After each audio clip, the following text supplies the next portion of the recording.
आज गुरुवार के दिन आप सभी श्रवण करेंगे गुरुवार व्रत की प्रचलित कथा। हिंदू धर्म में गुरुवार के व्रत का विशेष महत्व है। इस दिन भगवान विष्णु की उपासना करने और व्रत रखने से सभी मनोकामनाओं की पूर्ति होती है। दरअसल सप्ताह का गुरुवार का दिन प्रभु विष्णु, नारायण और बृहस्पति देव को समर्पित है। ऐसे में इस दिन उपवास और पूजा का महत्व और बढ़ जाता है। मान्यताओं के मुताबिक गुरुवार का व्रत रखने से विष्णु जी के साथ माता लक्ष्मी की भी कृपा प्राप्त होती है। तो आइए श्रवण करते हैं गुरुवार व्रत कथा। प्राचीन काल की बात है। किसी राज्य में एक बड़ा, प्रतापी और दानी राजा राज्य करता था। वह हर गुरुवार को व्रत रखकर दीन दुखियों की मदद करके पुण्य प्राप्त करता था। परंतु ये बात उसकी रानी को अच्छी नहीं लगती थी। वह न तो व्रत करती थी और न ही दान पुण्य में विश्वास रखती थी। इतना ही नहीं, वह राजा को भी ऐसा करने से मना करती थी। एक समय की बात है। राजा शिकार खेलने के लिए वन में गए। घर पर रानी और दासी थी। उसी समय गुरु बृहस्पति देव साधु का रूप धारण कर राजा के दरवाजे पर भिक्षा मांगने आए। साधु ने जब रानी से भिक्षा मांगी तो वह कहने लगी, हे साधु महाराज, मैं इस दान और पुण्य से तंग आ गई हूँ। आप कोई ऐसा उपाय बताएं जिससे कि सारा धन नष्ट हो जाए और मैं आराम से रह सकूं। इतना सुनकर बृहस्पति देव ने कहा, हे देवी, तुम बड़ी विचित्र हो। संतान और धन से कोई दुखी होता है। अगर अधिक धन है तो उसे शुभ कार्यों में लगाओ, कुंवारी कन्याओं का विवाह कराओ, विद्यालय और बाग बगीचे का निर्माण कराओ, जिससे तुम्हारे दोनों लोग सुधरे। परंतु साधु की इन बातों से रानी को खुशी नहीं हुई। उसने कहा कि मुझे ऐसे धन की आवश्यकता नहीं है जिसे मैं दान दूं और जिसे संभालने में मेरा सारा समय नष्ट हो जाए। तब साधु ने कहा, अगर तुम्हारी ऐसी इच्छा है तो मैं जैसा तुम्हें बताता हूँ तुम वैसा ही करना। गुरुवार के दिन तुम घर को गोबर से लिपना, अपने बालों को पीली मिट्टी से धोना, राजा से हजामत बनाने को कहना, भोजन में मांस मदिरा का प्रयोग करना, कपड़े धोबी के यहाँ धुलने देना। इस प्रकार 7 बृहस्पतिवार करने से तुम्हारा समस्त धन नष्ट हो जाएगा। इतना कहकर साधु के रूप में बृहस्पति देव अंतर्ध्यान हो गए।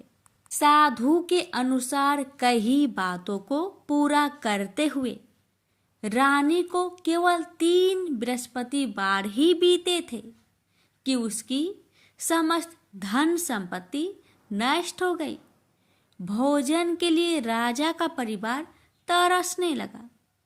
तब एक दिन राजा ने रानी से बोला कि हे रानी, तुम यहीं रहो, मैं दूसरे देश को जाता हूँ, क्योंकि यहाँ पर सभी लोग मुझे जानते हैं, इसलिए मैं कोई छोटा कार्य नहीं कर सकता।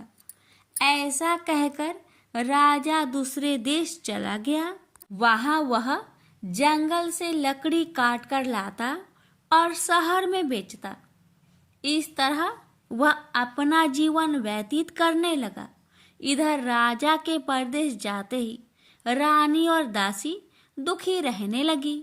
एक बार जब रानी और दासी को 7 दिन तक बिना भोजन के रहना पड़ा तो रानी ने अपनी दासी से कहा, हे दासी, पासी के नगर में मेरी बहन रहती है, वह बड़ी धनवान है, तो उसके पास जा और कुछ ले आ, ताकि थोड़ी बहुत गुजर बसर हो जाए।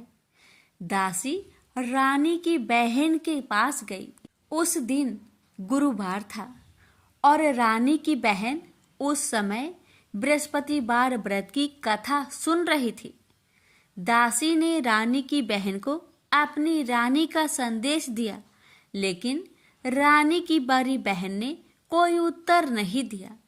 जब दासी को रानी की बहन से कोई उत्तर नहीं मिला तो वह बहुत दुखी हुई और उसे क्रोध भी आया। दासी ने वापस आकर रानी को सारी बात बता दी। ये सुनकर रानी ने अपने भाग्य को कोसा।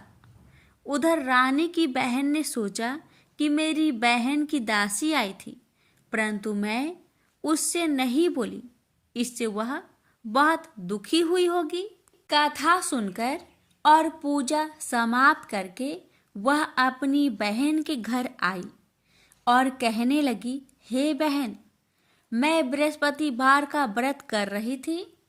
तुम्हारी दासी मेरे घर आई थी, परंतु जब तक कथा होती है तब तक ना तो उठते हैं और ना ही बोलते हैं, इसलिए मैं नहीं बोली।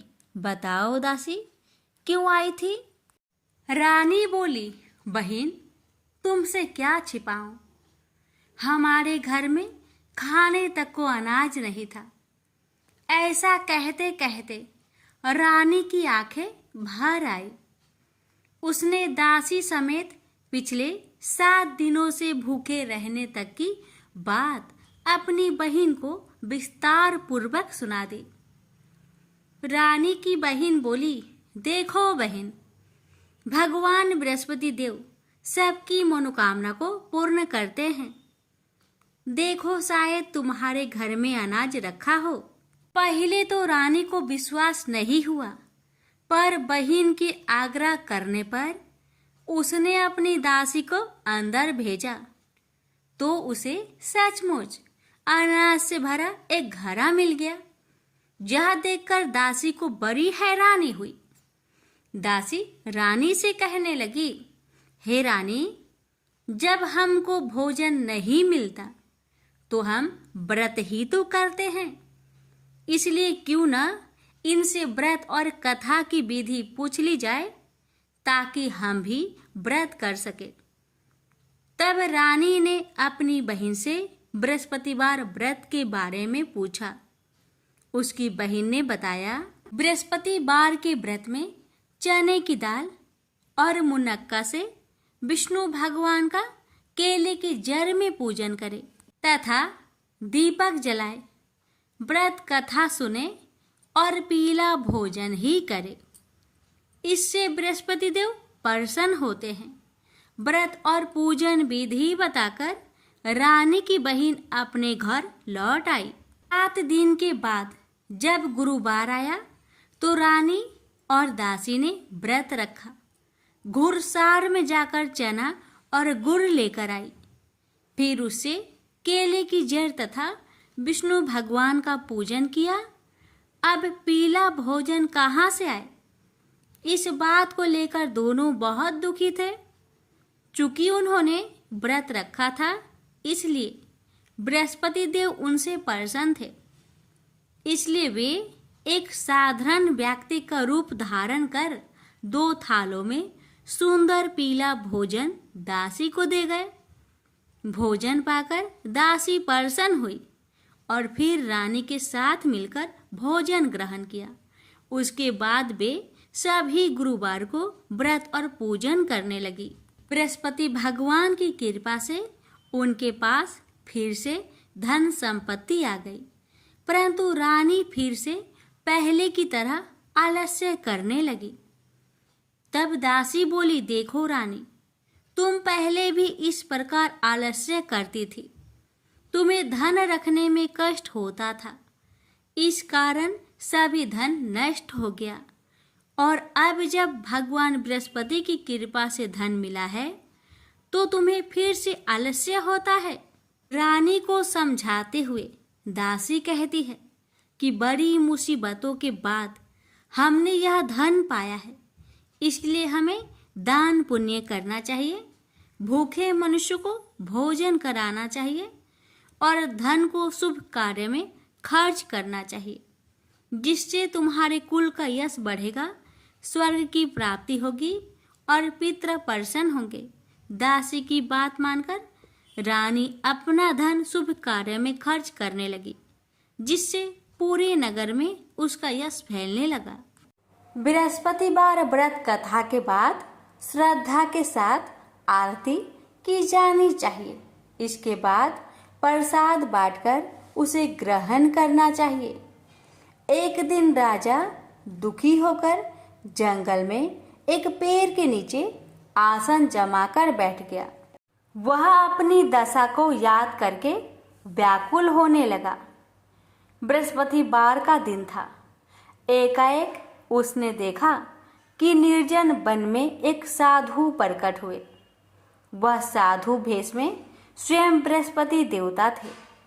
लकड़हारे के सामने आकर बोले, हे लकड़हारे, इस सुनसान जंगल में तू चिंता मग्न क्यों बैठा है?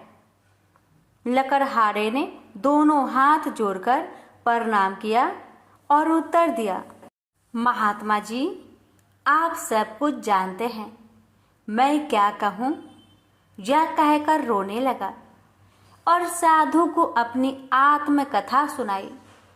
महात्मा जी ने कहा, तुम्हारी स्त्री ने बृहस्पति के दिन बृहस्पति भगवान का निरादर किया है, जिसके कारण रुष्ट होकर उन्होंने तुम्हारी यह दशा कर दी। अब तुम चिंता को दूर करके मेरे कहने पर चलो तो तुम्हारे सब कष्ट दूर हो जाएंगे और भगवान पहले से भी अधिक संपत्ति देंगे। तुम बृहस्पतिवार के दिन कथा किया करो। 2 पैसे के चने मुनक्का लाकर उसका प्रसाद बनाओ और शुद्ध जल से लोटे में शक्कर मिलाकर अमृत तैयार करो। कथा के पश्चात अपने सारे परिवार और सुनने वाले प्रेमियों में अमृत व प्रसाद बांटकर आप भी ग्रहण करो। ऐसा करने से भगवान तुम्हारी सब मनोकामनाएं पूरी करेंगे। साधु के ऐसे वचन सुनकर लकड़हारा बोला, हे प्रभु, मुझे लकड़ी बेचकर इतना पैसा नहीं मिलता जिससे भोजन के उपरांत कुछ बचा सकूं। मैंने रात्रि में अपने स्त्री को व्याकुल देखा है और मेरे पास कुछ भी नहीं जिससे मैं उसकी खबर मंगा सकूं। साधु ने कहा, हे लकड़हारे, तुम किसी बात की चिंता मत करो। बृहस्पति के दिन तुम रोजाना की तरह लकड़ियां लेकर शहर को जाओ। तुम्हारे रोज से दुगुना धन प्राप्त होगा, जिससे तुम भली भांति भोजन कर लोगे तथा बृहस्पति देव की पूजा का सामान भी आ जाएगा। इतना कहकर साधु अंतर्ध्यान हो गए। धीरे धीरे समय व्यतीत होने पर फिर वही बृहस्पतिवार का दिन आया। लकड़हारा जंगल से लकड़ी काटकर किसी शहर में बेचने गया। उसे उस दिन और दिन से अधिक पैसा मिला। राजा ने चना गुड़ आदि लाकर गुरुवार का व्रत किया। उस दिन से उसके सभी कलेश दूर हुए।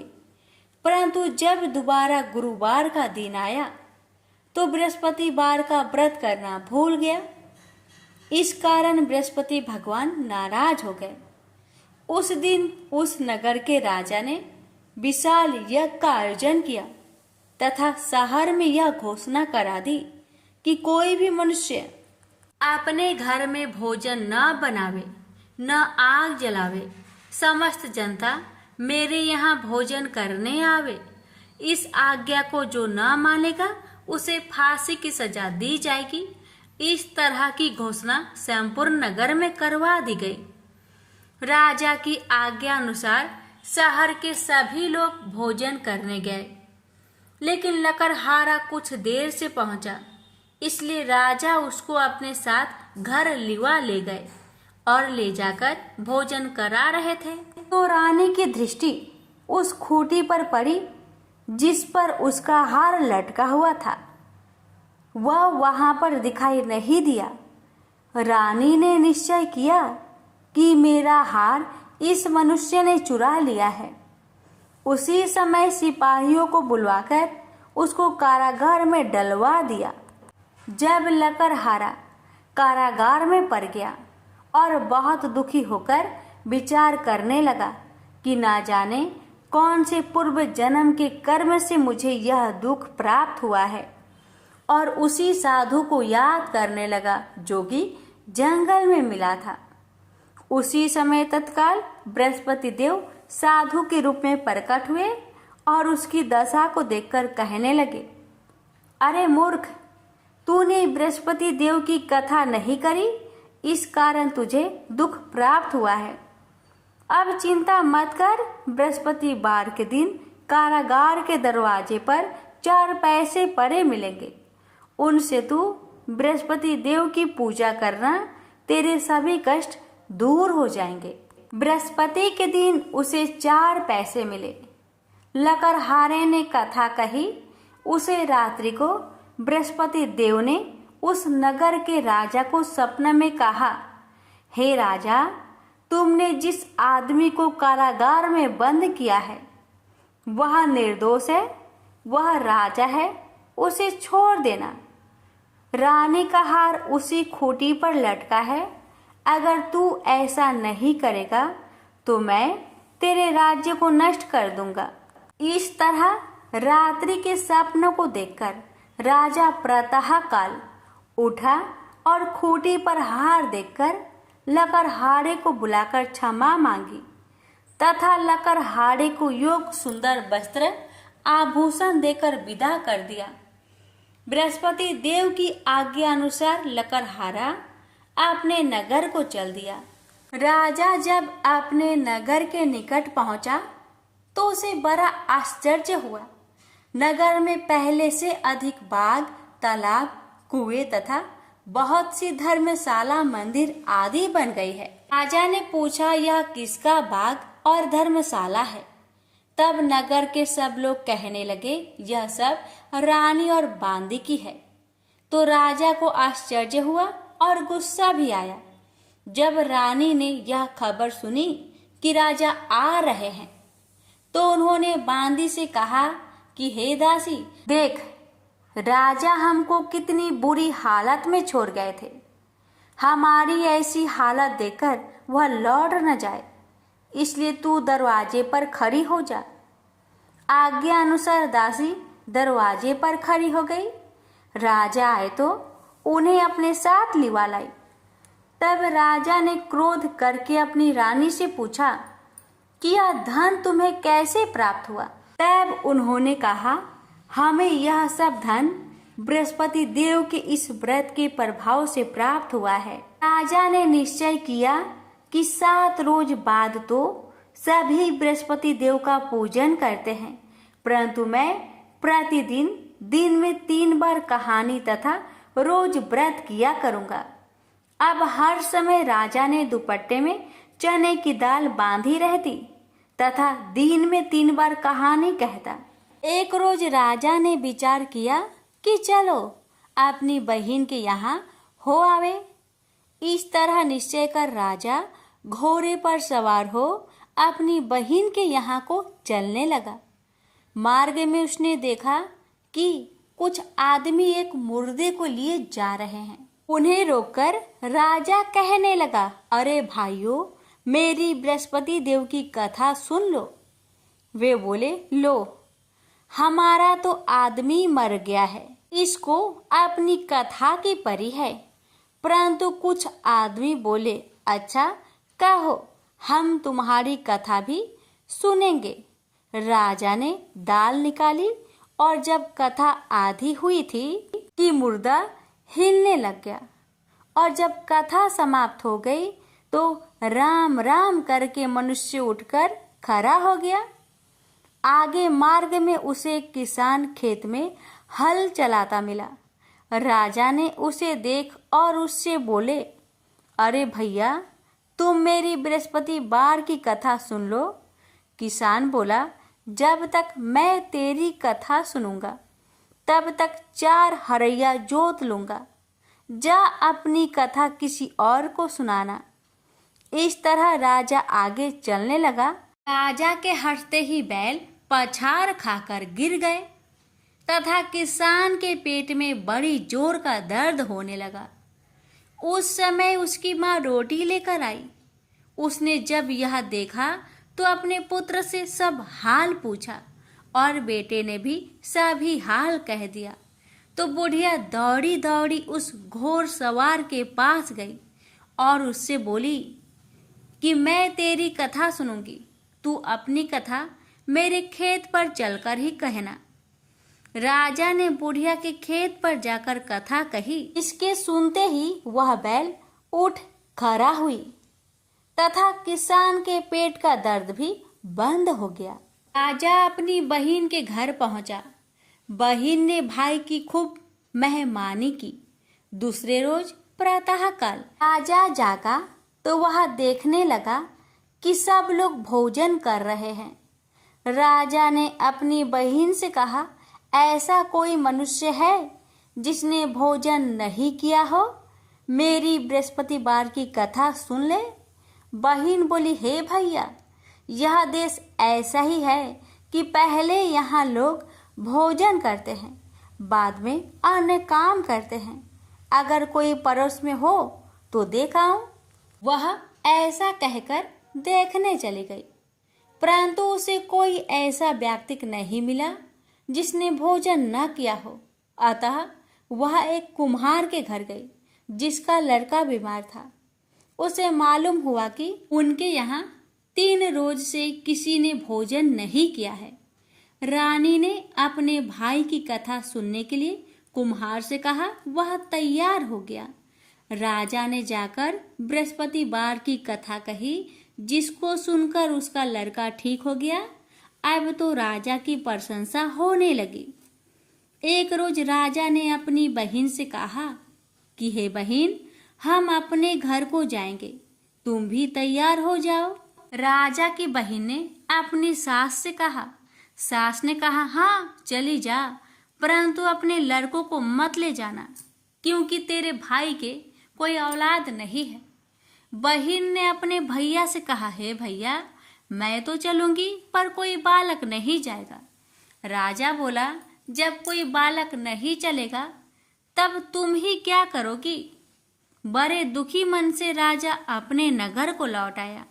राजा ने अपनी रानी से कहा, हम निरवंशी है, हमारा मुंह देखने का धर्म नहीं है और कुछ भोजन आदि नहीं किया। रानी बोली, हे प्रभु, बृहस्पति देव ने हमें सब कुछ दिया है, वह हमें औलाद अवश्य देंगे। उसी रात को बृहस्पति देव ने राजा से सपने में कहा, हे राजा, उठ, सभी सोच त्याग दे, तेरी रानी गर्भ से है। राजा को यह बात सुनकर बड़ी खुशी हुई। 9वें महीने में उसके गर्भ से एक सुंदर पुत्र पैदा हुआ। तब राजा बोला, हे रानी, स्त्री बिना भोजन के रह सकती है, पर बिना कहे नहीं रह सकती। जब मेरी बहन आवे तुम उससे कुछ मत कहना। रानी ने सुनकर हाँ कर दिया। जब राजा की बहन ने यह शुभ समाचार सुना तो वह बहुत खुश हुई तथा बधाई लेकर अपने भाई के यहाँ आई। तभी रानी ने कहा, घोड़ा चढ़कर तो नहीं आई, गधा चढ़ी आई। राजा की बहन बोली, भाभी, मैं इस प्रकार न कहती तो तुम्हें औलाद कैसे मिलती? बृहस्पति देव ऐसे ही हैं, जैसी जिसके मन में कामनाएं हैं सभी को पूर्ण करते हैं। जो सदा भावना पूर्वक बृहस्पतिवार का व्रत करता है एवं कथा पढ़ता अथवा सुनता है, दूसरों को सुनाता है, बृहस्पति देव उसकी सभी मनोकामना पूर्ण करते हैं। तो प्रेम से बोलिए, बृहस्पति भगवान की जय हो। अब श्रवण करें बृहस्पतिवार व्रत की आरती। जय बृहस्पति देवा, ओम जय बृहस्पति देवा, छिन छिन भोग लगाऊं कदली फल मेवा।